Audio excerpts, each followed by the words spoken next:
Bonsoir Sokode, bonsoir Lomé, Kara, Niamtougou, bonsoir Kbalime, Vaughan, bonsoir à tous les citoyens togolais pris de perte de liberté et bienvenue dans votre émission La Voix du Peuple sur Radio Canal K en Suisse alémanique et sur Radio Avoleté, la voix de la résistance du peuple togolais.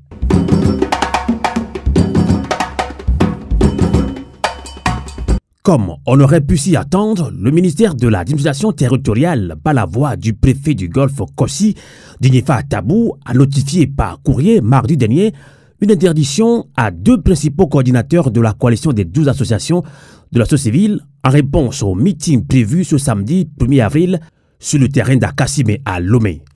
Visiblement, les autorités publiques togolaises cherchent par tous les moyens à empêcher les citoyens, les journalistes, les organisations de la société civile à parler des graves malversations révélées par la Cour des comptes dans la gestion du fonds Covid-19. Merci de votre fidélité sur le 3xcanalk.ch et sur Radio Avoleté. Débat citoyen, l'audit de la Cour des comptes. Pourquoi le gouvernement interdit-il le meeting de la coalition de la société civile qui a porté plainte contre X? Nous accueillons tout de suite nos invités. Radio Avoleté, la voix de la résistance du peuple togolais. On accueille en ligne depuis Lomé, Todi Neto Kumu. Bonsoir. Bonsoir Amos. Merci de nous accompagner en ligne depuis Lomé. Vous êtes président de Veille économique. On accueille toujours à Lomé au Togo, professeur David Ekwe Dossé. Bonsoir. Bonsoir Amos, bonsoir à toutes les auditrices et aux auditeurs de Radio Canal K Avoleté.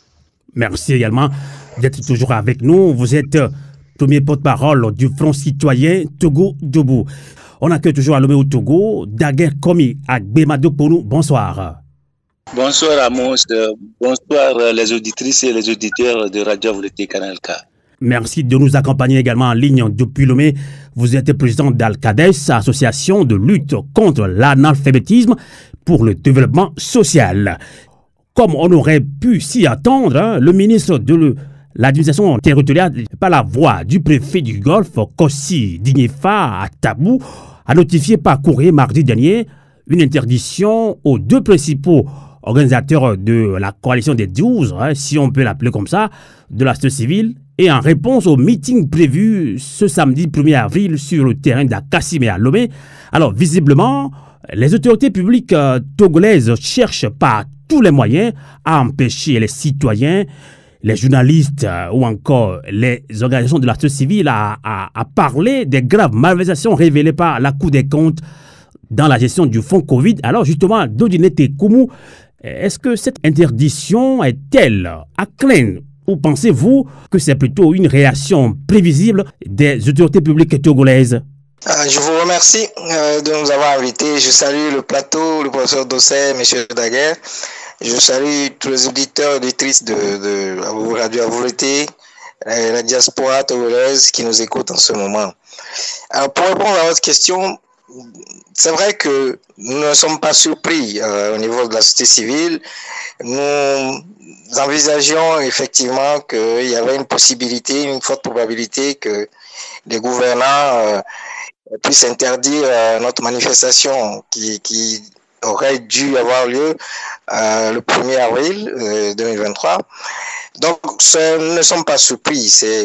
Vous savez, lorsque vous êtes face à quelqu'un ou à une entité qui, les armes à la main pointées sur vous, vous force à reconnaître que le soleil est carré, et eh bien, lorsque les forces ne sont pas égales et que vous n'avez pas les moyens de riposter, de lui faire comprendre qu'en réalité le soleil est une boule sphérique, eh bien, vous ne pouvez que constater. Et malheureusement, avec beaucoup de regrets, nous constatons qu'il y a une interdiction avec un certain nombre d'arguments qui ne sont absolument pas recevables. Parce que, en analysant le contenu du courrier, la correspondance de monsieur le préfet, on se rend compte qu'en réalité, on est dans la pratique, on est dans un régime d'autorisation. Et que la Constitution qui prévoit que lorsque des organisations de la société civile ou toute entité togolaises qui voudraient organiser des manifestations puissent informer l'autorité et que, au cas échéant, il y ait des discussions pour pouvoir s'accorder sur l'organisation de manifestations. Et dans le cas actuel, on se rend compte qu'en analysant bien le contenu de la réponse de monsieur le préfet, on se rend compte qu'on est définitivement passé dans un régime d'autorité, d'autorisation, au lieu d'un régime d'information, comme cela a été prévu par la Constitution. Donc, nous, au niveau des organisations, 12 organisations de la société civile, nous prenons acte de ce refus et nous nous sommes déjà concertés et pour passer à un plan B. Et dans les jours qui viennent, nous allons... David Ekwe-Dossé, vous êtes aussi un des organisateurs de ce meeting, justement pour le 1er avril, samedi prochain. Donc, professeur David Ekwe-Dossé, vous avez suivi tout à l'heure Dodji Nete Koumou, justement dans le courrier notifiant l'interdiction. Deux prétextes ont été avancés par le préfet. Il évoque l'absence de reconnaissance légale des organisations portées par les signataires de la déclaration de manifestation d'une part et de l'autre part l'absence d'une troisième signature sur ce courrier. Alors, professeur David Dossé, est-ce que ces exigences évoquées, bien entendu, comme des prétextes pour interdire le meeting, sont impossibles à rassembler par la coalition des 12 organisations de la société civile? Je voudrais renchérir par rapport à ce que M. Koumou vient de dire, en disant tout simplement que pour nous, le préfet, aujourd'hui, joue le rôle, le sale boulot que le pouvoir lui a demandé de faire. Puisque depuis quelques années, nous l'avons compris, à chaque fois que, en tant qu'organisation de la société civile, et conformément aux dispositions constitutionnelles, nous voulons nous entretenir avec les citoyens. Pour une raison quelconque, le préfet décide de transformer la note d'information en demande d'autorisation et s'oppose à la réalisation des meetings. Je vais prendre le deuxième élément et je vais vous lire l'article 10 de la loi qui modifie la loi Bodiona, telle qu'on l'appelle. L'article 10, ceci. La déclaration préalable doit indiquer l'identité complète des 3 principales personnes organisatrices de la réunion ou de la manifestation. La question est de savoir si nous l'avons fait. Et je vous assure que la demande ou la note d'information qui a été adressée à la préfecture, je reprends, indique l'identité complète des 3 principales personnes organisatrices de la réunion ou de la manifestation. Alors le préfet, lui, dans son interprétation, dit qu'il faut 3 signatures. J'ai beau lire l'article 10, je ne vois pas où est-ce que c'est inscrit qu'il faut que les 3 personnes signent également le document. Bon, ce n'est pas quelque chose d'insurmontable, donc on pourra revenir là-dessus. Mais c'est pour dire que le préfet lui-même, je l'invite tout simplement à relire les dispositions de la loi modifiant la loi Bodiona avant de s'ériger en donneur de leçons. Même si cette fois-ci, nous avons reçu la réponse dans les délais raisonnables, je vous lis quand même l'article, je crois que c'est l'article 11, voilà, c'est là, l'article 11 ou 12, nouveau plutôt, qui dit ceci. L'autorité administrative compétente qui reçoit la déclaration fait connaître ses observations et ses recommandations motivées dans un délai de 72 heures avant la date prévue pour la réunion ou la manifestation. C'est vrai que cette fois-ci, nous avons eu la politesse de la part du préfet donc d'obtenir la réponse dans des délais raisonnables. Il aurait en principe dû nous inviter à une discussion pour savoir quelles sont ces observations, est-ce que nous sommes en mesure d'apporter des réponses et ne pas comme ça décider de s'opposer ou de marquer son opposition à la tenue du meeting. Mais c'est tout simplement pour relever le fait que par le passé, il nous est arrivé de recevoir la réponse la veille. Donc on est largement hors des délais prescrits par la loi à laquelle monsieur le préfet fait allusion. Il nous est donc arrivé de recevoir la réponse la veille à 18h. Vous vous rendez compte un peu je n'ai pas envie d'insulter les gens, mais trouver un terme qui corresponde un peu à cette façon de faire, cette duplicité, cette façon de faire. On ne respecte pas la loi et on donne le sentiment que c'est les autres qui ne savent pas lire la loi. Donc voilà la situation qui se pose. Le préfet aujourd'hui joue le sale boulot. Il faut le dire clairement. Entre-temps, c'était la pandémie du Covid-19. Aujourd'hui, la pandémie, je pense que ça ne peut plus être utilisé. Donc, entre-temps, par rapport à d'autres organisations, on a utilisé la loi sécuritaire. Et là, c'est des arguments sans tête ni queue. Mais comme vous l'avez dit, ça n'est pas insurmontable.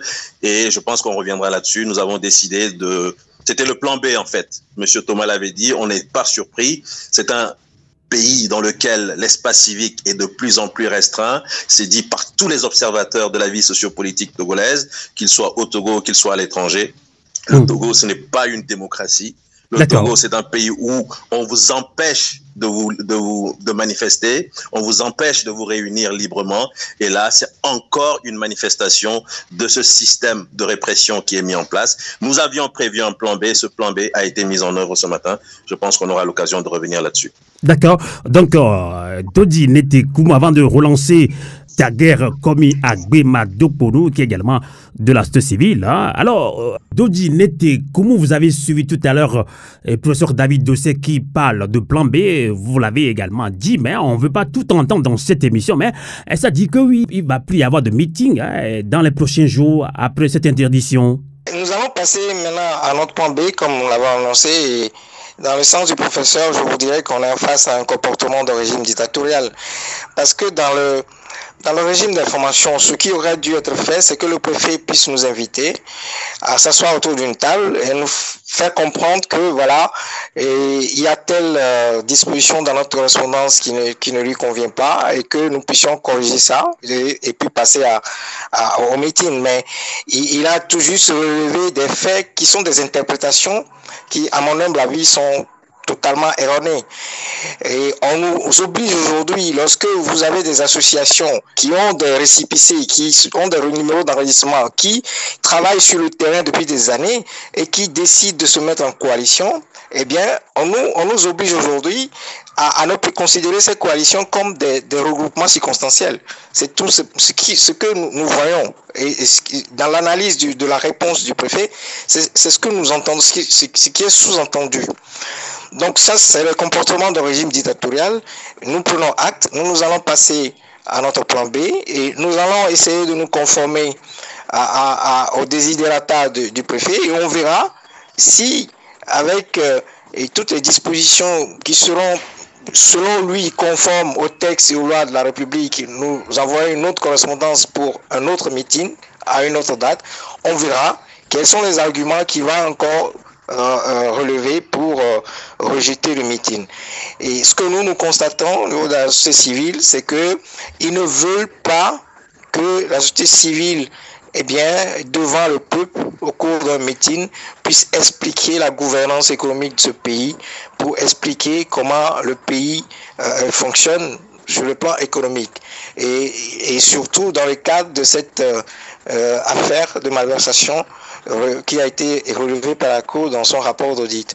Je pense que c'est ça qui les dérange, mais nous allons passer à notre plan B et nous allons voir quel comportement le préfet va adopter. Je dirais, va adopter, voilà, et on verra bien. D'accord. Alors, professeur David Kwedose, Dodi Netekoumou insiste, hein, donc ça dit que vous allez maintenir malgré tout le meeting, même si ce n'est pas pour le 1er avril, ce sera pour plus tard.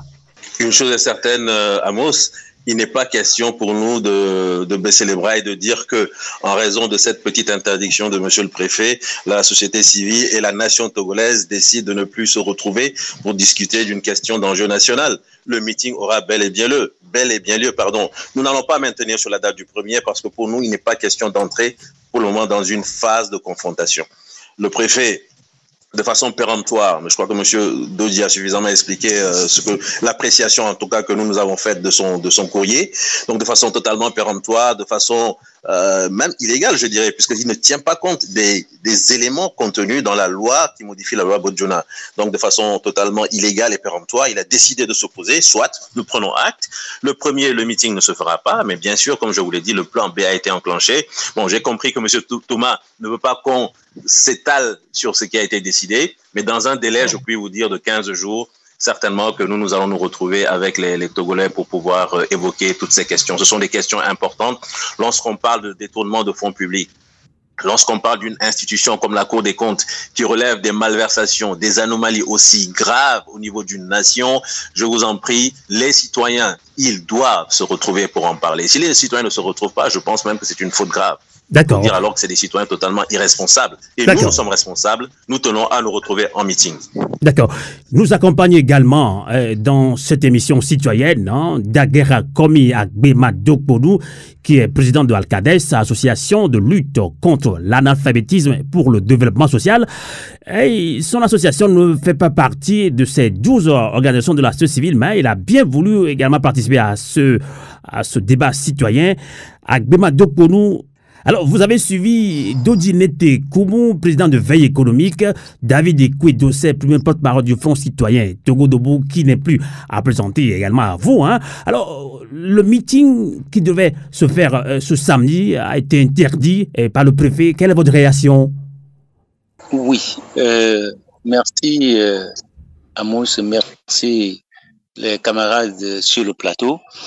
Je voudrais réagir pour faire observer que effectivement nous ne sommes pas associés à la démarche, mais en tant qu'acteur de la société civile, et puis relativement au régime, au système que nous vivons au Togo, cet acte d'interdiction ne nous surprend pas parce que ça a été toujours le cas dans différentes occasions et cela ne nous surprend à ce point que nous n'avons pas devant nous un système démocratique. C'est la dictature au sens réel du nom.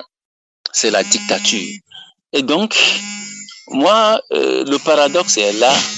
Nous sommes toujours trop légalistes avec ce pouvoir, parce que avec un pouvoir comme celui-ci, une vieille dictature de plus de 50 ans, qui est toujours dans sa logique, dans la logique de conserver le pouvoir vaille que vaille, nous devons voir quel système, quelle méthode d'organisation mettre en place pour faire face à ces dérives, aux dérives dictatoriales de ce pouvoir.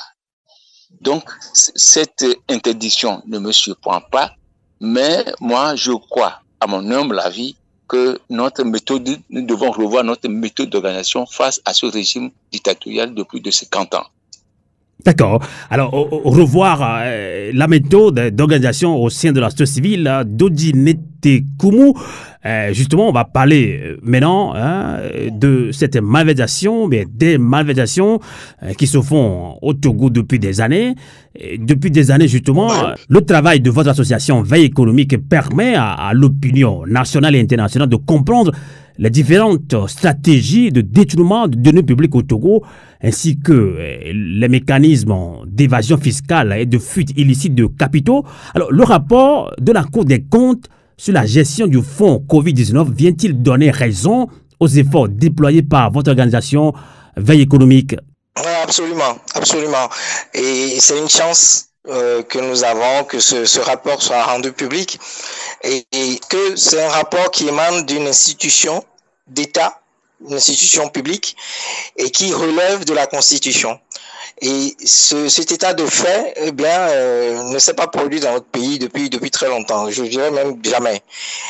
Parce que nous, notre analyse que nous avons fait depuis 1974 sur la situation comme pays, eh bien, nous ne sommes jamais confrontés à ce genre de rapport où on voit une institution publique, eh bien, relever un certain nombre de faits et confirmer un certain nombre de faits et le mettre sur la place publique.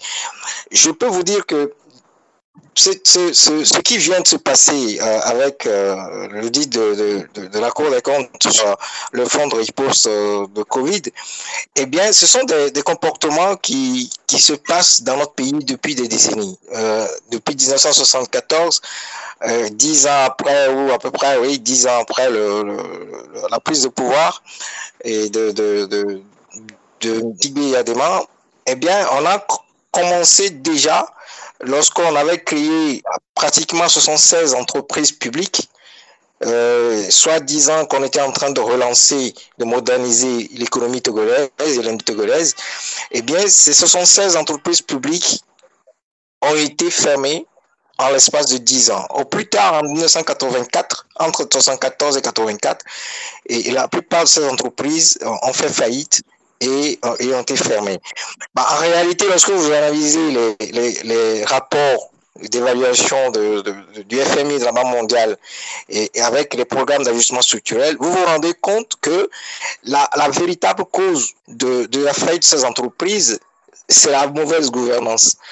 Je vous donne juste l'exemple de Simao. Je ne sais pas si vous vous souvenez, les Togolais se souviennent de Simao avant Simtogo. Donc Simao, c'était l'entreprise publique qui avait été mise en place en quelque sorte une joint venture entre le Ghana, la Côte d'Ivoire et le Togo pour produire du ciment. Eh bien, déjà à l'époque, le Togo avait déjà contracté plus de 25 millions de dollars de dettes, d'endettement pour mettre en place Simao et de manière à ce que le Togo puisse être exportateur de produits. Eh bien, l'entreprise Simao n'a vécu que entre 1974 et 84. En 1984, cette entreprise a été fermée et a été reprise par un groupe étranger, je crois que c'est le groupe Heidelberg, qui le gère jusqu'à ce jour. Vous comprenez que nous-mêmes, nous n'avons pas été capables de gérer une telle industrie en l'espace de 10 ans. Cette industrie a fait faillite et la dette a été intégrée à notre dette extérieure que nos parents et nous continuons par payer, alors que lorsque cette entreprise a été rachetée par le groupe étranger et est en train de gérer, Simtogo. La chance que nous avons aujourd'hui, c'est et nous voulons, nous, au niveau de des organisations de la société civile, saisir cette opportunité pour mettre fin définitivement aux crimes économiques qui, à mon avis, endémiques dans le pays depuis des décennies et font souffrir le peuple togolais. Eh bien, c'est que ce rapport d'audit de la Cour émane d'une institution nationale et qui relève de la Constitution, donc il ne souffre d'aucune je dirais crédibilité, d'absence de crédibilité. Donc, nous estimons qu'il faut absolument mettre la pression nécessaire pour que soit mis fin à cette crise, je dirais cette malversation financière qui sévit dans le pays depuis des décennies. D'accord. Alors, mettre la pression, hein, voilà que le meeting de samedi prochain est interdit par le préfet. Alors, Dodinet Tekoumou, vous êtes un grand économiste. La coalition des 12 organisations de la société civile a porté plainte contre X en justice suite aux malversations et irrégularités révélées par la Cour des comptes dans la gestion du fonds Covid-19 par le gouvernement togolais. Alors, selon vous, sincèrement, quelle suite concrète le peuple togolais est en droit d'espérer? Il faut absolument une suite judiciaire, une suite politique. Parce que nous demandons la démission du gouvernement, c'est une suite X. Lorsque nous avons porté plainte contre X, nous espérons une suite judiciaire. Donc, il faut absolument qu'une suite judiciaire soit donnée à ce dossier. Nous allons mettre la pression nécessaire. Nous espérons que les populations vont nous soutenir. Nous ne pouvons pas vivre dans un pays où on a plus de 1000 milliards de francs CFA de flux illicites qui sortent du pays, où on est le troisième pays le plus, je dirais, corrompu de la zone UEMOA, derrière le Nigeria et la Côte d'Ivoire. Nous ne pouvons pas, en l'espace de 10, 15, 20 ans, avoir plus de 15 000 milliards de fonds qui sortent du pays, où les gens détournent les ressources du pays, où il y a constitution de sociétés écran à chaque fois qu'il y a un projet pour aspirer les fonds, de manière à ce que ces fonds n'atteignent pas les cibles. Aujourd'hui, nous avons donc cette possibilité de nous appuyer sur un rapport d'audit qui est crédible, qui émane d'une institution qui relève de la Constitution pour mettre la pression de manière à ce que son excellent président de la République prenne ses responsabilités et que les crimes économiques, on puisse le mettre fin. Parce que ce qu'il faut comprendre, c'est que le Togo, depuis ces années 70, n'a vécu que dans un système de déficit budgétaire, de déficit de la balance commerciale et de déficit de la balance des paiements. Et cet état de fait nuit gravement au financement de l'économie togolaise et met le Togo, la population togolaise, sous une pression permanente de politique d'austérité. En fait, c'est ça. C'est ce et qui fait que les ressources disponibles du pays, notamment en recettes fiscales et non fiscales, et y compris les ressources d'endettement, sont détournées et sont sorties du pays. D'où le Togo est sous endettement permanent, avec des échéanciers de pression sur la trésorerie publique de façon permanente, et de sorte que les mesures sociales qui devaient être prises pour que les populations puissent mieux respirer, mieux vivre, eh bien, ces mesures sociales ne sont jamais prises.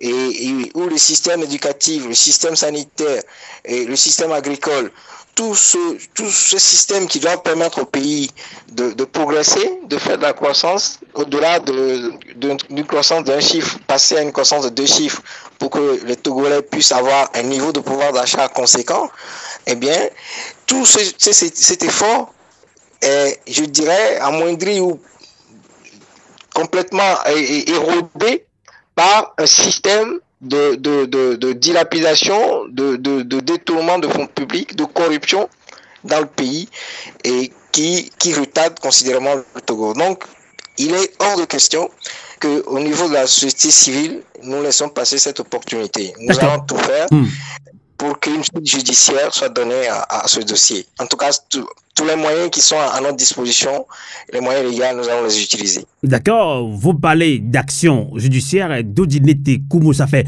plusieurs années que vous dénoncez la mauvaise gestion économique, dilapidation de deniers publics.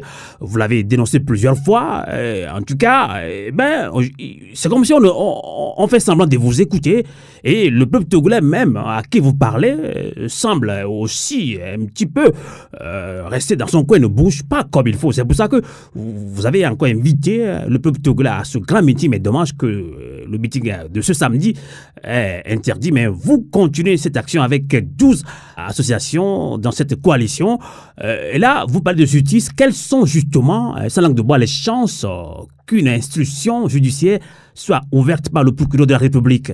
Bon, dans un pays où on a changé un système de régime d'information en régime d'autorisation, sans que ça ne soit inscrit dans la Constitution, et on peut être pessimiste, on peut dire qu'il y a très peu de chances pour qu'une suite judiciaire soit donnée, soit par le biais du procureur de la République qui ouvre une information judiciaire parce qu'il y a une plainte contre X qui a été déposée, ou bien le président de la République qui donne des instructions pour qu'une suite judiciaire soit donnée par le procureur de la République. C'est vrai qu'on peut, disons, être pessimiste et dire qu'on peut ne pas avoir de suite. Mais pour nous, ce n'est pas l'objectif. L'objectif, c'est d'abord de faire notre job, de faire ce qu'une société civile doit accomplir dans ce genre de situation et de tout faire pour faire adhérer les populations, expliquer c'était l'objectif du meeting, donc leur expliquer les tenants de ce dossier, leur expliquer le fait que ce genre de comportement, eh bien, ce sont des comportements qui se renouvellent depuis 1963 et donner des exemples précis pour expliquer ce qui s'est passé dans un certain nombre de différents cas, c'est aussi un certain nombre de projets, comment les projets n'ont pas pu aboutir. Et donc c'était l'objectif du meeting, pour expliquer et faire adhérer les populations à notre cause, et de manière à posséder une certaine force populaire qui puisse nous permettre de mettre la pression pour qu'une suite judiciaire soit donnée. Si rien n'est fait, si les populations ne nous soutiennent pas, et si nous n'arrivons pas à fédérer et à faire adhérer les populations à cette cause, c'est vrai que ça peut également rester lettre morte dans l'histoire de notre pays. Mais en tout état de cause, il est clair que nous continuons par analyser le rapport d'audit de la Cour des comptes. C'est un rapport qui est profond, qui passe beaucoup d'informations. Il faut savoir les interpréter sur le plan économique. Eh bien, nous continuons par l'analyser et nous allons produire un document. Nous allons prendre le temps nécessaire pour produire un document bien élaboré, bien structuré et les envoyer à qui de droit, de manière à ce que la communauté internationale, notamment les partenaires techniques et financiers qui nous ont apporté de la dette pour nous soutenir dans le cadre de la COVID-19, eh bien, pour qu'ils puissent comprendre davantage le rapport, les qualifications que nous, au niveau de la société civile, nous avons données, notamment dans la plainte. Pourquoi nous parlons de double abus de confiance? Pourquoi nous parlons de fraude fiscale? Pourquoi nous parlons de détournement de fonds publics? Pourquoi nous parlons de sortie de flux illicites? Et avec disons le gain illicitement gagné par le biais des opérations de commande de biens, d'actifs pour le pays depuis l'extérieur, eh bien, nous allons l'expliquer par des analyses précises en nous fondant uniquement et exclusivement sur le rapport d'audit. Donc, pour nous, nous ne perdons pas espoir qu'un jour, eh bien, il y aura des décisions, des prises de décision, des mesures suite à la pression du peuple, sur la pression de la société civile, pour que l'impunité au niveau des crimes économiques puisse prendre fin. D'accord. Alors, professeur David Ekwe-Dossé, vous qui nous accompagnez également en ligne depuis Lomé au Togo, vous avez suivi tout à l'heure l'économiste togolais qui est très connu également sur le plan international. Ça fait des années qu'il dénonce la malversation financière au Togo, détournement de données publiques, dilapidation des fonds publics. Mais on fait comme si on ne l'écoute pas. Il parle d'action judiciaire par rapport à cet audit de la Cour des comptes. Alors, professeur David Ekwe-Dossé, pensez-vous vraiment sans langue de bois que cette action inédite en justice soit un signal fort également contre la corruption, les crimes économiques et l'impunité qui règnent au Togo depuis des décennies? Je crois que comme cela vient d'être dit, je pense qu'il y a plusieurs phases dans la stratégie de lutte contre la corruption et contre les crimes économiques. Et en l'occurrence, si on tient compte de ce rapport d'audit de la Cour des comptes, je l'avais dit, en tant que citoyen, on ne peut pas se taire. C'est notre argent. À nous tous, comme quelqu'un me le disait hier, j'ai un ami avec qui je discutais, il m'a dit, mais avec Gaï. Donc c'est notre argent à tous que certains se sont crus tout à fait autorisés de disposer comme bon leur semble. Et je crois que c'est totalement inacceptable. Et donc, quand on n'accepte pas, on dit non. C'est ce qu'un célèbre chanteur a dit. Et quand on dit non, qu'est-ce qu'on fait?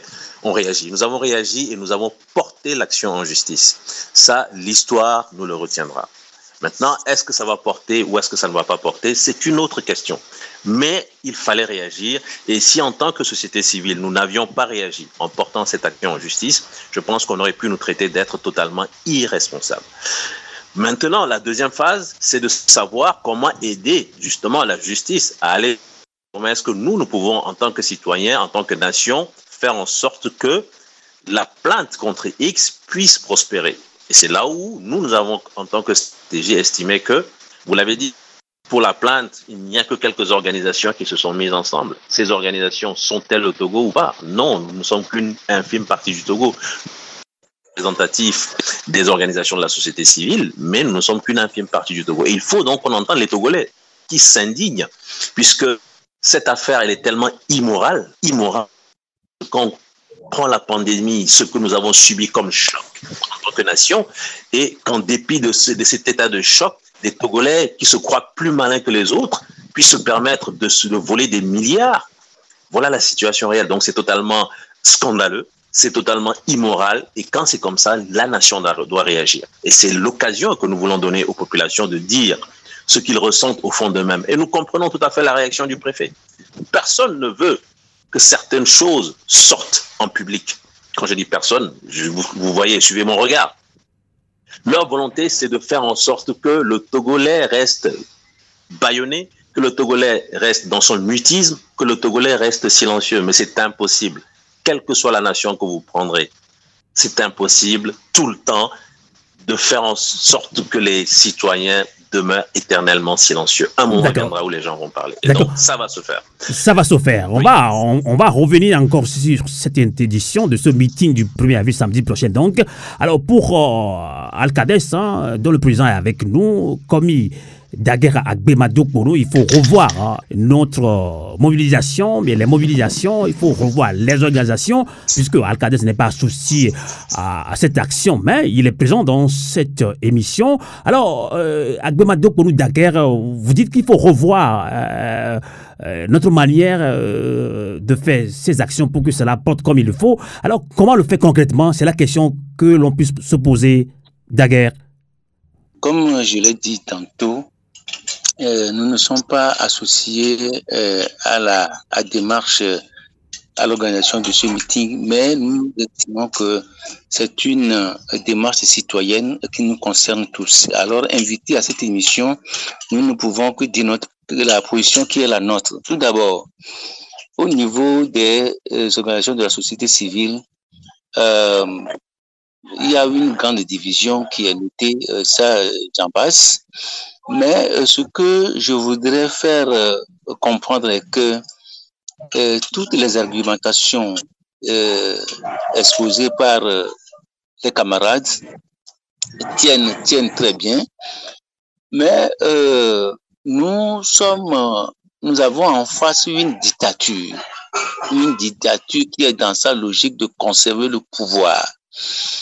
Et donc, je suis désolé de constater que dans nos organisations, nous avons toujours mis en devant des esprits, des démarches qui ne rassemblent pas pour fédérer autant de forces pour faire face à cette dictature, parce que c'est une dictature et c'est ainsi nous devons la considérer et ainsi nous devons la traiter. Donc, comment est-ce que vous comprenez que dans cette démarche-là, avec tous les tests juridiques, avec tous les arguments à développer, que l'on se sente bien, qu'on se réfugie derrière quelle position sincère, ces dirigeants, ces autorités ne veulent aucunement pas laisser la moindre expression citoyenne. Donc, dans ce sens, à notre avis, il serait plus judicieux que nous voyions la chose dans un sens plus organisationnel et plus offensif. Parce que quand vous évoluez comme ça, devant une dictature de 56 ans, qui, pour tout ce qui a été dit, tout ce qui a été développé, cette dictature, avec ce long règne, avec les crimes de sang, les crimes économiques innombrables commis dans ce pays, je crois que il nous revient donc, si au niveau de la société civile, quelque chose peut être envisagé, de fédérer nos forces au maximum. D'accord, on a compris là où vous voulez venir. D'élaborer des stratégies adéquates pour renverser le rapport, en tout cas pour rétablir le rapport de force. Tout à fait. C'est de cela qu'il s'agit. Tout à fait. Si on y va comme ça, dans un esprit légaliste, dans un esprit de droit, on ne fera jamais faire écouter à ce régime le droit, alors que c'est une dictature qui veut être dictature à vie. D'accord. Merci beaucoup, Daguerre Agbemadou pour nous. Je rappelle que vous êtes président d'Alcades, mais Alcades est également membre de la DMK, Dynamique Monseigneur Kodjo. Mais justement, vous parlez aujourd'hui au nom de votre association, au nom de la DMK. Alors, il faut revoir l'organisation autour de cette action. Dodu Netekoum, justement, j'allais vous poser cette question. Comment a été fait le casting des 12 associations qui sont membres de cette coalition des 12? Non, mais je ne dirais pas qu'il y a eu un casting. Il faut comprendre que nous étions dans une situation relativement compliquée où, lorsque le rapport de la Cour des comptes a été publié, eh bien, nous avons été sollicités par un certain nombre de journalistes étrangers nationaux qui nous ont, puisque nous sommes Veille économique, président de Veille économique, nous sommes spécialisés dans tout ce qui est économique du pays. Donc, naturellement, beaucoup nous ont sollicités. Et une fois que nous avons pris la décision de travailler sur le dossier, de faire ce qu'il faut, eh bien, nous avons considéré que nous ne pouvons pas intervenir tout seuls. Que Veille économique, dans cette situation, ne devrait plus faire cavalier seul. Donc, nous avons pris notre téléphone et nous avons appelé pratiquement toutes les associations de la société civile et certains ont répondu positivement et d'autres ne l'ont pas fait. Et le professeur Dossé a été la première personne que j'ai appelée pour lui expliquer ce qui se passe et lui demander qu'on puisse se rencontrer pour en discuter, savoir ce qu'il faut faire. Et nous avons décidé d'appeler tout le monde. Je peux vous dire que nous avons appelé pratiquement tout le monde.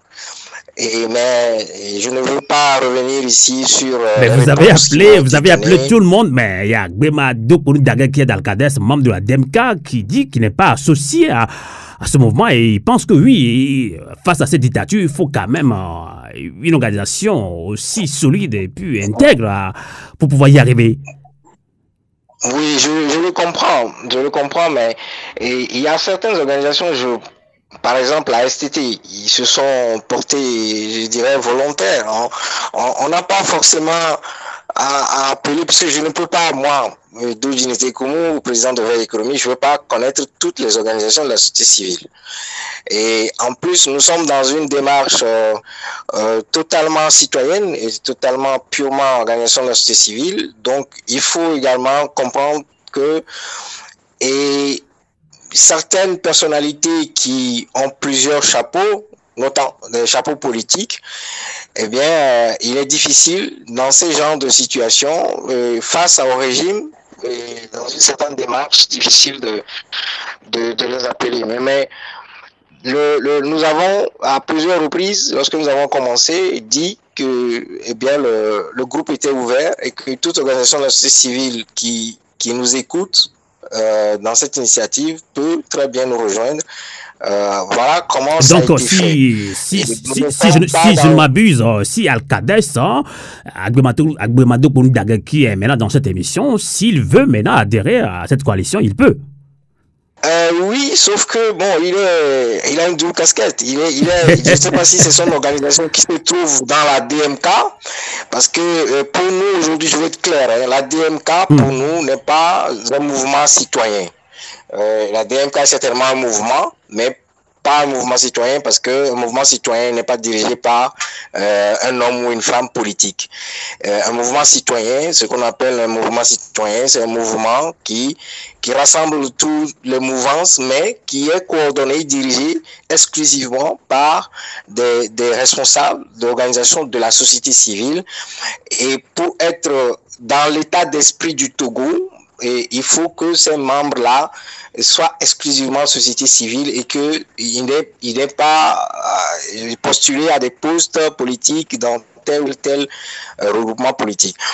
Bon, donc, si il veut, il peut venir avec nous, mais je pense qu'il faudra peut-être mettre sous éteignoir un peu c'est tout politique, parce que l'état d'esprit dans lequel nous nous trouvons dans le pays fait en sorte que, et dès que on voit quelqu'un parmi vous qui a des casquettes politiques ou a des postes politiques, on considérera que vous êtes en train de faire la politique. De politiser le mouvement. Oui, puisque le gouvernement a tendance à le dire, oui, ce sont les hommes politiques qui manipulent la société civile. Ça, ils le disent. Hein. Alors, professeur David Dosset, on le dit souvent, société civile divisée, parti politique divisé. Là, maintenant ce soir, on parle d'un mouvement citoyen.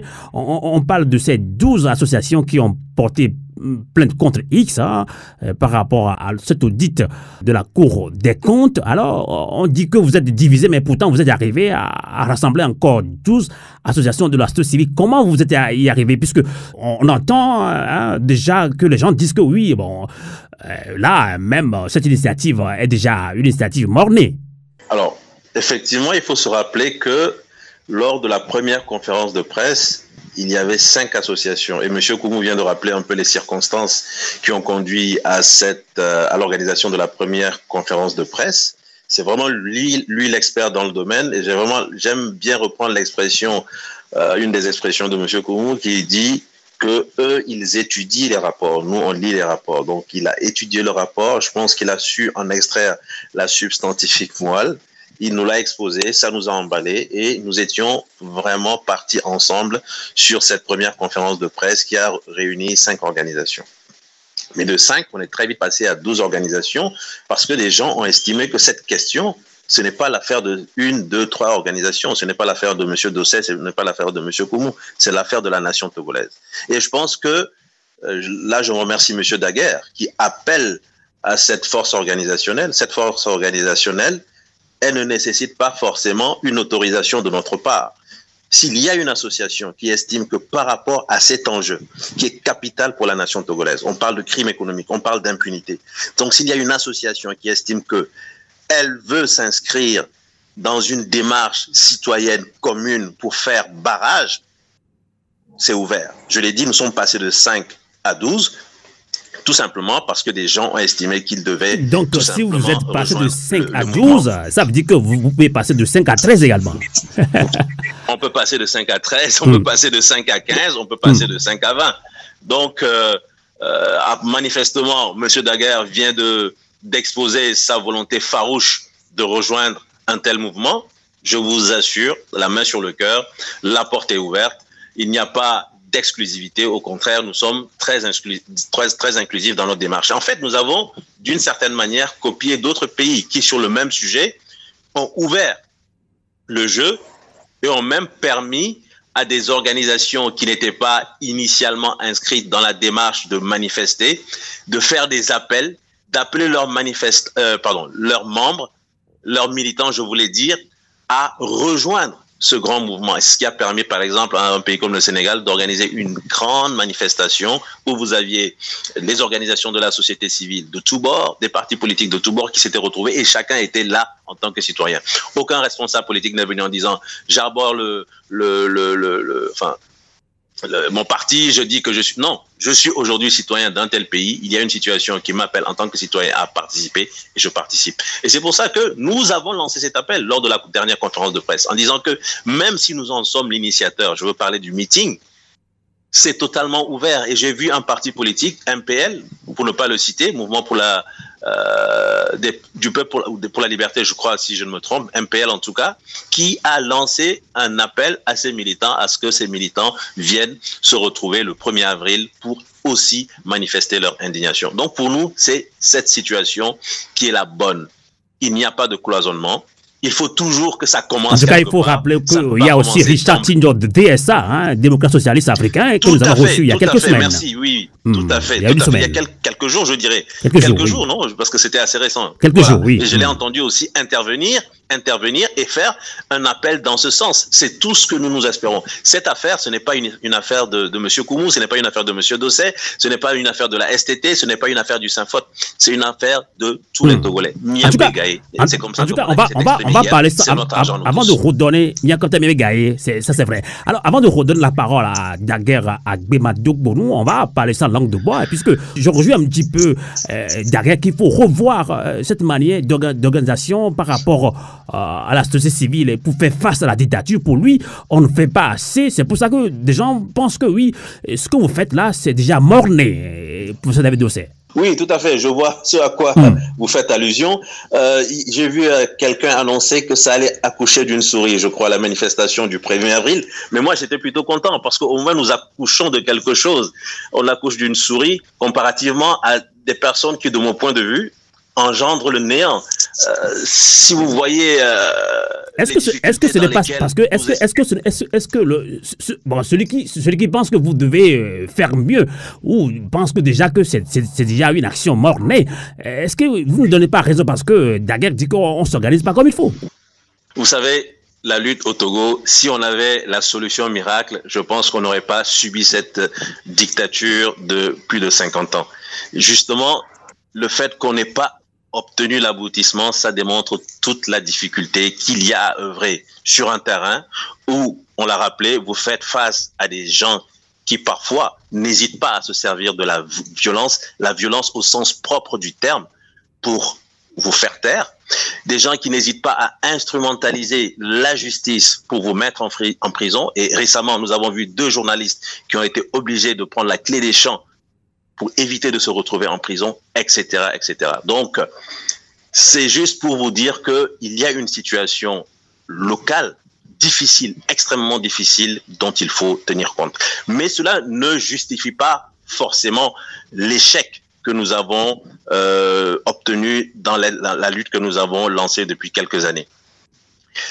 Mais je souhaiterais qu'on en tienne compte. Lorsque aujourd'hui, vous avez des citoyens qui se disent qu'il y a une situation scandaleuse, immorale, inqualifiable, et qu'il faut réagir, de mon point de vue, si je me mets dans une posture d'opposant, il faut tout faire pour soutenir cette société civile qui essaie de tirer son épingle du jeu dans un contexte extrêmement difficile. Si je me mets à adopter une attitude qui vise à démobiliser, je vous propose de faire un jeu. Prenez l'annonce que ces personnes ont faite en parlant de manifestations qui va accoucher de souris, etc. Enlevez les noms et présentez ça à quelqu'un. Je vous donne la garantie que tout le monde vous dira que mais ça émane du parti au pouvoir ou ça émane de ses alliés objectifs. Et je pèse mes mots. Quand moi j'ai vu ça, ma première réaction, mais j'ai l'impression que ce sont des personnes qui veulent faire le jeu du pouvoir parce que le pouvoir, lui, ce qu'il souhaite, c'est qu'il n'y ait pas de manifestation. Le pouvoir, lui, ce qu'il souhaite, c'est que le peuple soit démobilisé. Le pouvoir, lui, ce qu'il souhaite, c'est que le peuple n'ait pas le courage de se retrouver le 1er avril. J'ai lu encore un autre post qui disait pour le Petrol Gate, les citoyens ne sont pas sortis. Ce n'est pas pour cette affaire de Covid Gate que les citoyens vont sortir. Mais c'est totalement irresponsable. Pour moi, une telle attitude, un tel écrit ne peut émaner que de quelqu'un du pouvoir ou d'un allié objectif du pouvoir. Et je pèse mes mots. Et j'invite les Togolais à commencer à prendre conscience de ce qui se trame depuis quelques années. Des gens qui arborent le manteau d'opposants et qui, dans leur attitude, n'ont jamais rien construit. Je l'ai dit, nous allons peut-être accoucher d'une souris, mais nous aurons accouché de quelque chose. Comparativement à ces personnes qui engendrent le néant depuis quelques années.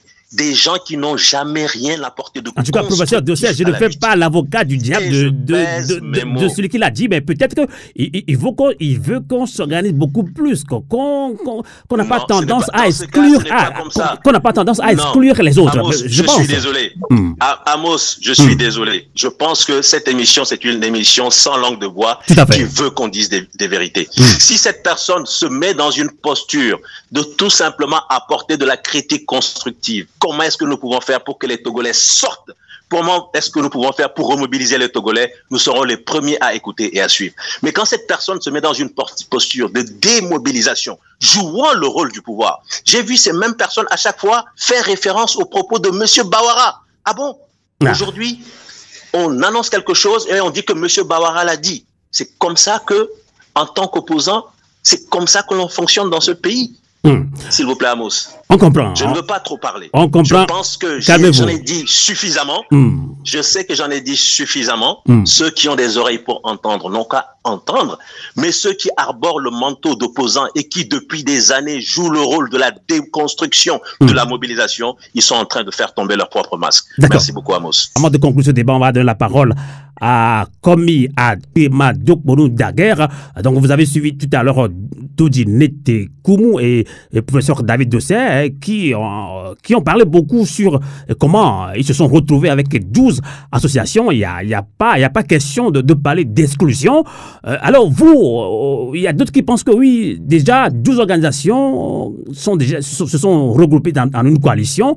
Et pendant ce temps, on parlait de division au sein même de la société civile. Vous-même, vous l'avez dit aussi, Adema Dokbonou Daguerre, c'est sans langue de bois. Je pense que déjà, cette initiative de se retrouver encore en meeting pour sensibiliser le peuple togolais par rapport à tout ce qui se passe par rapport à cet audit qu'avait publié la Cour des comptes. Donc, pour certaines opinions, c'est une action mornée. Mais vous n'êtes pas associé, mais je pense que vous ne dites pas la même chose, Adema Dokbonou Daguerre. Oui, justement, c'est ce qui relève de ma présence dans cette émission. Parce que nous estimons que la démarche entreprise par nos camarades relève d'une démarche citoyenne à appuyer. Donc, j'en passe toutes les argumentations, tout ce qui a été exposé par les postines qui ont précédé cette émission. Mais moi, ma présence dans cette émission, comme le professeur l'a si bien dit, nous sommes engagés. D'abord, Al-Qades, que je représente au nom de Adema Dokbonou Daguerre.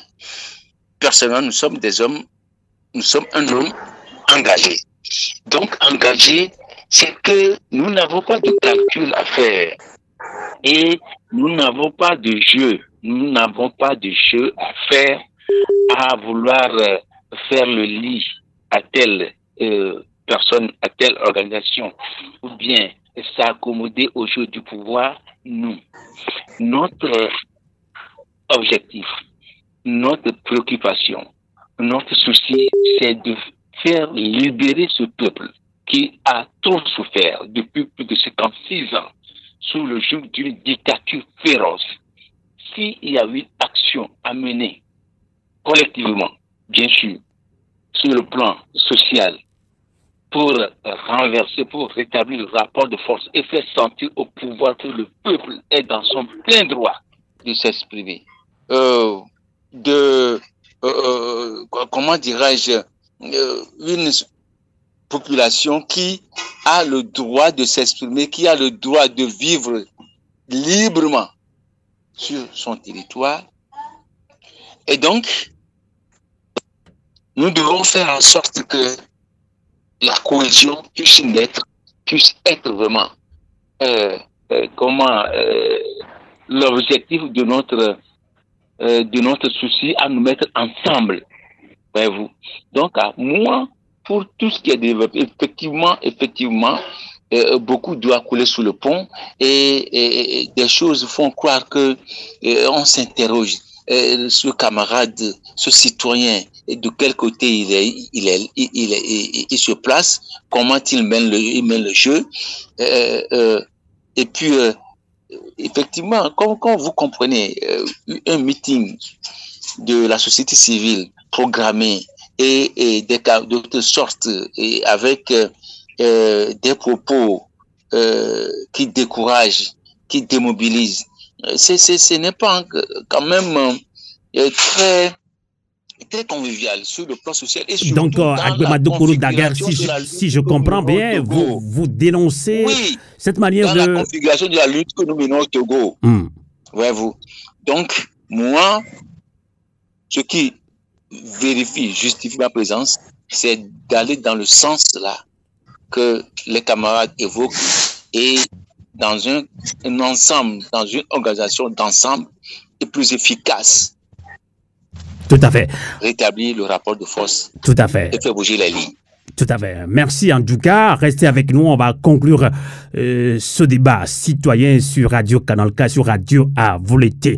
Avec Dodji Netekoumou, économiste, hein, on dira-t-on sans langue de bois, il est quand même la cheville ouvrière de cette coalition. Vous avez réussi, en tout cas bravo à vous, à regrouper encore 12 associations. Et maintenant, Alcades aussi dit que vous avez son soutien également. Hein, c'est un mouvement citoyen.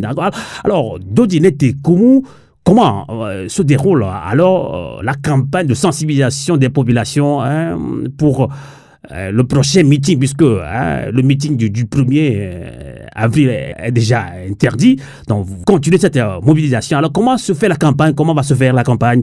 Et que direz-vous pour conclure ce débat citoyen? Je voudrais d'abord remercier M. Daguerre et lui dire que, bon, nous sommes ouverts, comme l'a dit le professeur, et au-delà de M. Daguerre, et tous Togolais, citoyens ou organisations de la société civile qui voudraient venir nous accompagner, nous appuyer, nous soutenir dans cette initiative, nous sommes ouverts. Il faut dire qu'en termes d'organisation, ce que M. Daguerre est en train de dire, c'est que malheureusement, nous n'avons pas toujours au Togo la même compréhension de cette lutte et des stratégies à mettre en place et le cheminement qu'il faut parcourir pour atteindre nos objectifs. C'est un peu ça l'handicap que nous avons. Disons que la campagne, nous avons décidé, après concertation entre nous, de maintenir notre et tout le programme de sensibilisation. Et c'est d'ailleurs la raison pour laquelle nous arrivons à animer cette émission ce soir. Donc, nous avons décidé de maintenir le programme, de mener les actions qu'il faut, de nous organiser jusqu'à la prochaine date. Et nous déposons notre courrier d'information aujourd'hui.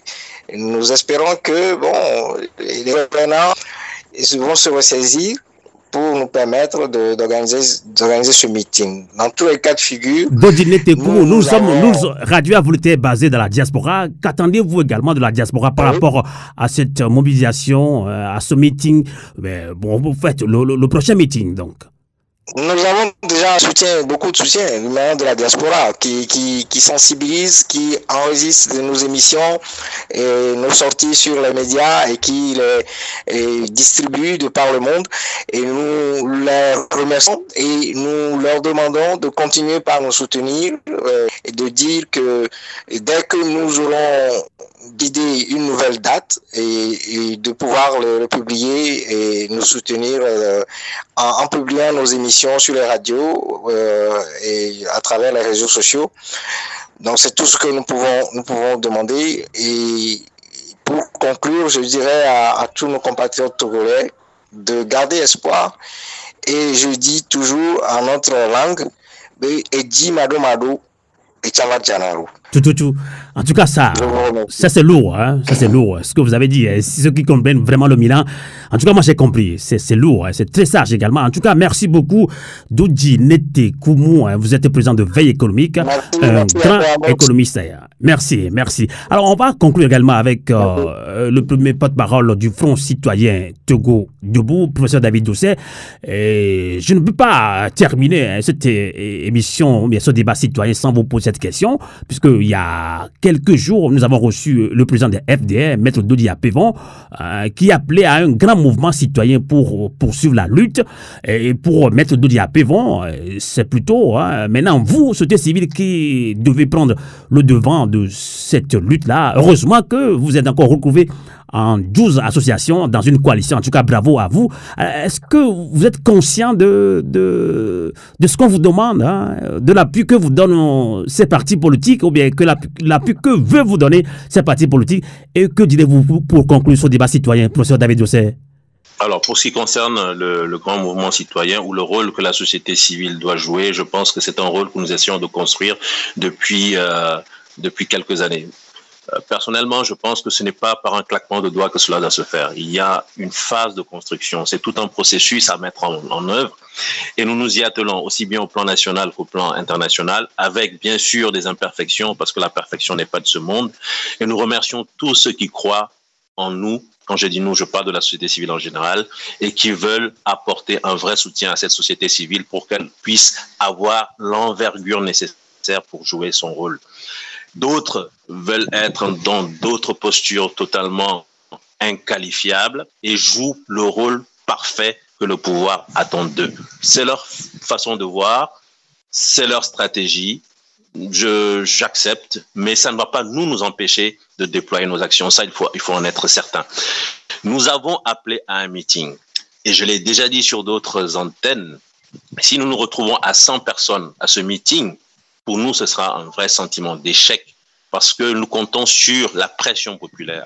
Nous comptons sur la participation populaire pour que les actions en justice puissent aller de l'avant, pour que le pouvoir togolais, dont le président a été l'un des principaux à marteler la question de l'impunité, parce que lorsqu'il dit qu'il y a un accaparement des richesses par une minorité, pour moi, ça veut dire qu'il y a détournement, pour moi, ça veut dire qu'il y a impunité. Et donc, lorsque le premier citoyen du Togo lui-même reconnaît cette situation, il est important que la population dans son entièreté sorte le jour prévu pour le meeting. Et là, je remercie le préfet qui vient de nous donner 2 semaines supplémentaires pour sensibiliser davantage les populations. Monsieur Thomas l'a dit, entre-temps, la question s'était posée, puisqu'il y a interdiction, est-ce qu'on suspend la sensibilisation?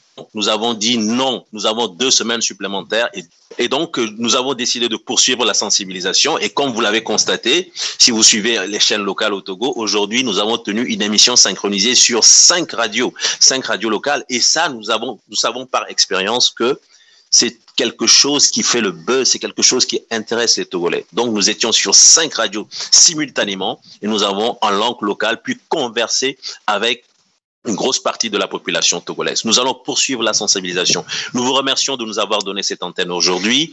Nous espérons pouvoir continuer à faire de la sensibilisation au niveau de la diaspora, continuer à faire de la sensibilisation, pas seulement à Lomé. Nous devons faire cet effort. Et là, ce sont des critiques que j'accepte.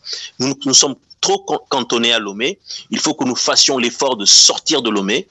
Et je crois que c'est important. Nous avons 2 semaines pour travailler. Et sans langue de bois, professeur David Joseph, nous sommes sur une radio de résistance. Est-ce que vous avez les moyens financiers pour faire tout ça là? Nous n'avons certainement pas encore bouclé le budget, mais on évolue avec les forces qui nous viennent, parce qu'il y a des gens qui veulent que ça marche. Il y a des gens qui participent. Vous savez, il y a plein d'anonymes qui parfois vous donnent de l'argent, qui ne veulent pas qu'on le dise, mais dont le seul espoir est que ce Togo change. Et nous remercions toutes ces personnes.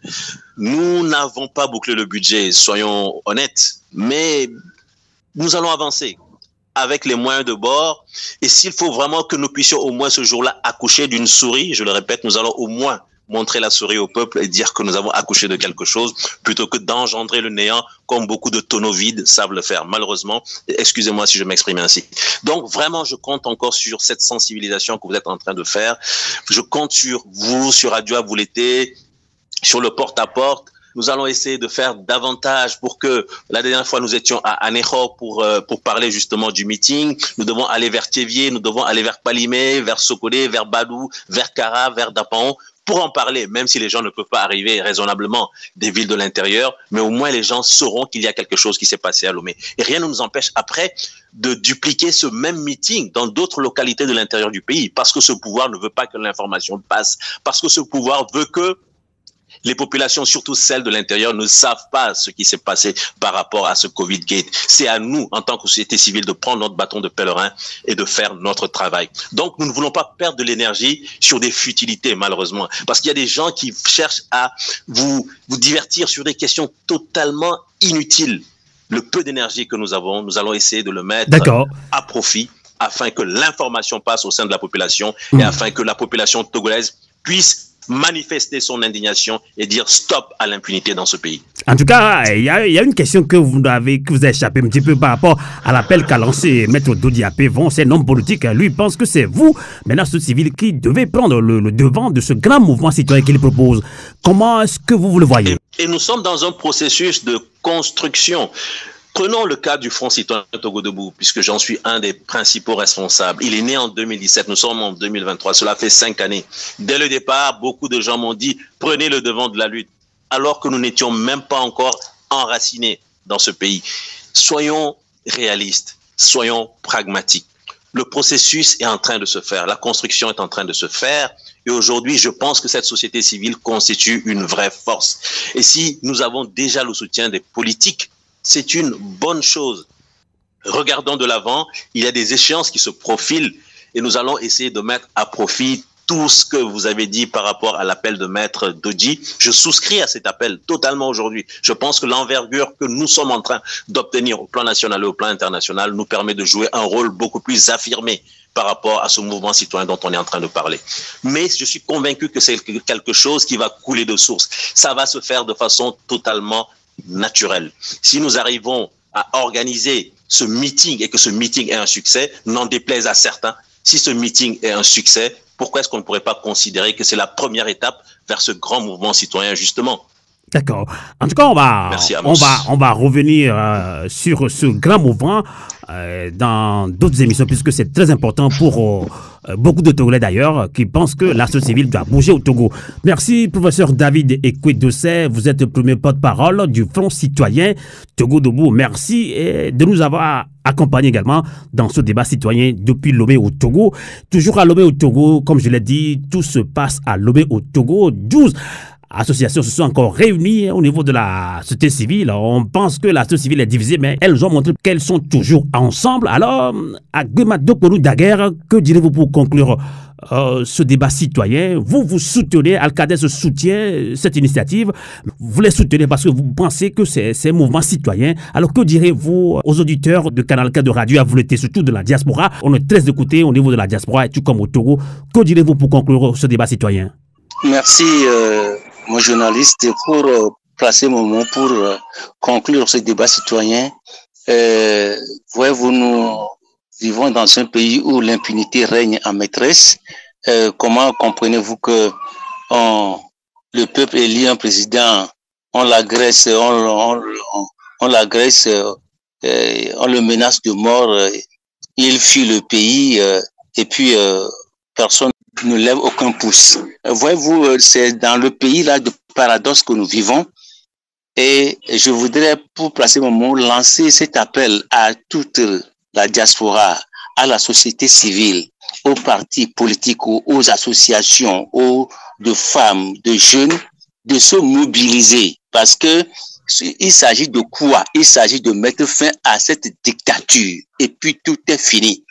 Donc, à la population, au peuple togolais de se mobiliser dans le sens de cette société civile pour que, dans un délai relativement court, qu'on puisse mettre fin à cette dictature qui a trop fait souffrir au peuple togolais. Merci. Merci également à vous, Daguerre Komia Gbemadokonu, président d'Alcadès, association de lutte contre l'analphabétisme pour le développement social. Merci.